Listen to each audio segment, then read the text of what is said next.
안녕하세요. 김태훈의 현명한 투자자 방송 시작하겠습니다. 최근 들어서 윤석열 대통령이 좀 방송에 나와서 그 한미 정상회담 전에 좀 강한 발언들을 많이 쏟아냈는데요. 특히나 이제 로이터 통신과의 인터뷰가 러시아를 아주 심하게 자극했을 뿐만 아니라 중국 또한 좀 화를 내게 만들었죠. 윤석열 대통령이 로이터 통신과의 인터뷰에서 이 러시아가 우크라이나 민간인에 대한 그 전쟁 범죄적 대량 학살을 자행한다면 인도주의적 물건만 상품만 우크라이나에 제공하고 있을 수만은 없다라는 식으로 발언을 한 걸로 알려졌습니다. 이 말은 살상 무기를 제공할 수도 있다라는 말로 이해되는 것으로 이에 대해서 러시아가 바로 다음 날 아주 강력하게 반발을 했습니다. 한국이 살상무기를 우크라이나에 제공해 준다면 교전 당사국으로 그 한국을 치부하겠다라는 말까지 나올 정도로 러시아는 아주 강하게 반발하고 있고요. 하지만 이 러시아만이 이렇게 화를 내고 있는 게 아니라 이 로이터 통신 말미에 윤석열 대통령이 중국과 대만 이 양안 문제에 대해서도 또 훈수를 뒀는데요. 미국도 하지 않는 이 대만을 독립국가로 인정하며, 즉 이 중국을 하나의 하나의 국가라는 그 인식을 벗어나서 그 우리나라가 북한처럼 중국과 대만을 대등한 독립국가의 문제로서 바라보면서 이거를 군사적으로 변화시키는데 반대한다라는 발언을 했습니다. 이게 이제 중국과 대만의 문제는 굉장히 그 정치적으로도 그렇고 국제 정치학으로도 굉장히 복잡한 문제가 있는데요. 그리고 미국도 이 중국과 대만 문제에 대해서 언급할 때는 중국에 대해서 대단히 조심하고 특히 기본적인 원칙인 하나의 중국이라는 원칙을 훼손하지 않는 범위 내에서 발언을 하고 있습니다. 그런데 어저께 로이터 통신과의 윤석열 대통령의 발언은 아예 그런 하나의 중국이라는 원칙을 무시하고 발언을 한 것입니다. 그것 때문에 중국이 얼마 전에 중국 시진핑 중국 국가주석이 그 중국 항저우에 있는 LG 디스플레이 공장을 방문을 해서 외국 기업과의 교류에 그 중국 정부가 적극적으로 나서겠다는 식으로 해서 우리 한국 기업에 대한 좀 뭔가 좀 그 화해 제스처랄까요? 그런 것들을 보였었는데 여지없이 중국 시진핑 중국 국가주석을 연맥이는 발언을 한 겁니다. 윤석열이 왜 이러는지는 솔직히 좀 이해는 안 돼요. 솔직히 이해는 안 되는데 하지만 그러한 발언들에 의한 결과는 누구나 다 예상할 수 있습니다. 푸틴은 이미 여러 달 전에 우리 한국이 이 우크라이나에게 살상무기를 제공한다면 한러 관계가 파탄될 수 있다고 경고를 했습니다. 그리고 어저께 윤석열 대통령의 그런 로이터 통신과의 기자회견 이후에 이 크렘플린궁 대변인이나 외교부 장관들이 나서서 한국이 살상무기를 그 우크라이나에 직접적으로 제공한다면 이는 교전 당사국으로 치부할 수 있다라는 식으로 아주 강력하게 반발을 하고 있는 그런 상황입니다. 그리고 그 전에 그 미국이 우리나라 정부를 또 도청했다는 그런 그 뉴스가 그 뉴욕타임즈나 미국의 유적지를 통해서 알려졌고 그 도청한 자료들 중에 특히 기밀 서류들이 이제 외부로 유출이 됐는데 그 중에서 우리나라의 그 155mm 포탄이 유럽으로 특히 이제 독일 항구로 그 이전될 수 있다고 이전된다는 계획서가 포함되어 있었습니다. 타임라인이. 근데 이거에 따라서 지금 실제로 우리나라 포탄이 지금 유럽으로 지금 이전이 됐고 이는 미군에 대한 그 포탄 대여라는 형식으로 이제 빌려준 거라고 합니다. 근데 이게 대여라는 말이 좀 우습긴 한데 그래도 이제 국제 외교 쪽에서는 그런 식으로 해도 서로 속아주는 거죠. 그렇게 했었는데 이 기밀 문서가 유출이 되면서 곤란해지게 됐어요. 특히나 이제 155mm 포탄은 살상무기로서 이 살상무기를 우리가 우크라이나에게 직접 주진 않았지만 우크라이나에게 제공될 수 있는 유럽으로 보내줬다는 게 실질적으로 드러나게 된 겁니다. 여기에 대해서 이제 러시아도 아주 강력하게 반발하는 거죠. 러시아 사람들이 실제로 우리나라 포탄에 죽을 수도 있기 때문에, 러시아 군인들이. 자, 그리고 이러한 때 우리가 러시아에 얼마나 많은 우리 기업들이 나가 있는지를 한번 보셔야 됩니다. 현대차나 삼성, 롯데 같은 대기업뿐만 아니라 중소기업들도 많이 나가 있는데요. 그 중에서 이제 우리 러시아 시장에서 전쟁 나기 전 2021년도까지만 해도 러시아 스마트폰 시장에서 삼성전자, 갤럭시가 1등을 차지하고 있었고, 자동차 시장에서 기아와 현대차 둘을 합치면 러시아 시장 자동차 점유율이 1위가 한국 기업이었습니다.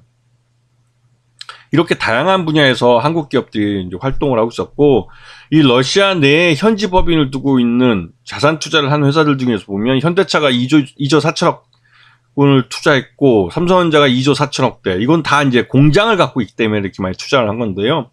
현대차도 그렇고 삼성전자도 현지에서 전자제품과 자동차를 직접 이제 국내에서 이제 그 부품들을 가져다가 조립해서 판매를 했습니다. LG전자도 공장을 갖고 있고요. 기아도 당연히 이제 공장을 갖고 있죠. 근데 이게 이번 사태로 자칫하다가는 동결될 가능성이 크죠. 그러면 현대차도 그렇고 이 기아는 가장 큰 타격을 받게 됩니다. 이 러시아 시장이 굉장히 빠르게 성장하고 있던 시장이기도 했고, 그 시장에서 1위를 달리고 있었기 때문에 이거는 생산시설을 동결당한 것뿐만 아니라 그 시장마저도 잃게 되는 결과가 나오기 때문에 현대차와 기아로서는 굉장히 큰 타격이 불가피한 거죠. 그리고 여기에 나와 있는 기업들 대부분 다 이 러시아의 생산 기지를 갖고 있거나 하다못해 유통 기지를 갖고 있는 회사들인데요. 그러한 부분들을 다 빼앗길 가능성이 크죠. 이게 타격이 굉장히 큰 겁니다. 이게 단순히 우리가 미군에게 우리 쓸 포탄을 좀 빌려주고 말고 하는 그런 도에서 끝날 일이 아니에요. 자, 최근 들어서 우리나라 윤석열 정부 들어와서 이제 3월 달에 대통령 선거 끝났고요. 5월 달에 작년 취임을 했죠. 그리고 나서 무역 적자 계속 이어지고 있습니다. 단 한 달도 무역 흑자를 달성하지 못하고 계속 무역 적자를 이어가고 있고, 올해는 경상수지마저도 적자로 돌아섰어요. 이 와중에 이제 작년에 대중국 무역 수지를 보게 되면 지금 9월달 한 달을 제외하고는 내내 무역 적자를 봤습니다. 그런데 원래 중국과 대만 두 나라를 합쳐서 우리는 매년 약 600억 달러 규모의 무역 흑자를 보던 우리의 가장 최대 무역 흑자국이었습니다. 중국이. 그런데 윤석열 정부 들어와서 폭망했습니다. 들리는 말에 의하면 중국이 이런 제로 코로나 정책을 펴서 그렇다는 둥, 그래서 공장이 가동이 안 돼서 그렇다는 둥 얘기를 하지만, 지금은 이미 리오프닝 된 상태고 중국 공장들이 가동되고 있는데도 불구하고 우리 모듈이나 중간재나 소재나 원재료가 그러니까 수출이 안 되고 있어요. 이거는 다분히 중국 쪽에서 의도적으로 이 수입 다변화 정책을 통해서 우리나라에서 수입하던 것들을 다른 나라로 돌린 겁니다. 그리고 이러한 상황에서 지금 우리 시장에서는 투자자들이 이 학습 효과에 따라서 이 방위산업주와 전쟁 관련주에 대해서 묻지마 매매를 하고 있어요. 그리고 그러면 실제로 전쟁이 난다기보다는 다분히 이런 전쟁이 날 것을 대비해서 이런 방위산업 같은 데 투자가 더 이루어질 거라는 기대감에 기인한 건데요.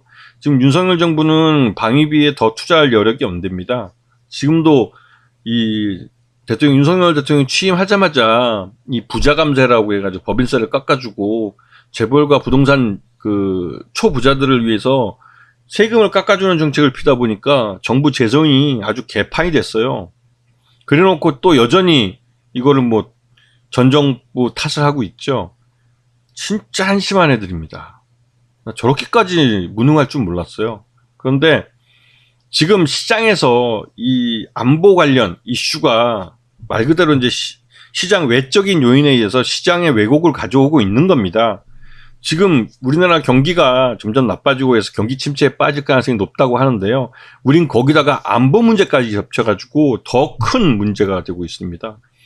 이거에 대해서 이 원인 제공을 한 게 윤석열 대통령 본인이 쇠치어에서 나온 말들 때문에 이렇게 된 측면이 있기 때문에 진짜 한심하다는 말 외에는 할 말이 없습니다.